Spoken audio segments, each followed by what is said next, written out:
ડોલરમાં જતા રહ્યા એ કઈ આપણા પેલા 50-60 વર્ષ આઝાદી પહેલા આઝાદી નથી મેળવી, આપણા ભેગી જ મેળવી હતી.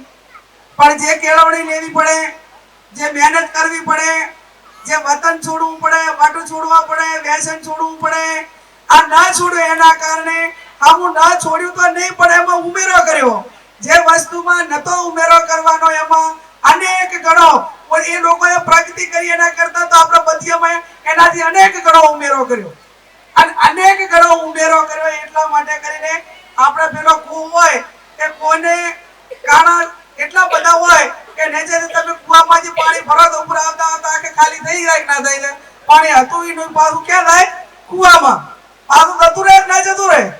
એટલે ક્યાંક વટમાં જતું રહે, ક્યાંક વતનમાં ના છોડવામાં જતું રહે, ક્યાંક વ્યસનમાં જતું રહે, ક્યાંક નાના મોટી તમામ પ્રકારની બધિયોમાં.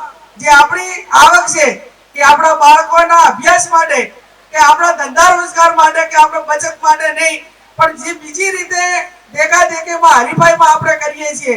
અને હું અંધશ્રદ્ધા માટે કરીને એટલું કહું કે હું કોઈ દેવ દેવતાઓની વિરોધી નથી, પણ એટલું ચોક્કસ કહું કે અતિ ધાર્મિકતા અને અતિ અંધશ્રદ્ધા એ કોઈ પણ સમાજના પ્રગતિ માટે અવરોધ રૂપ છે ને છે જ.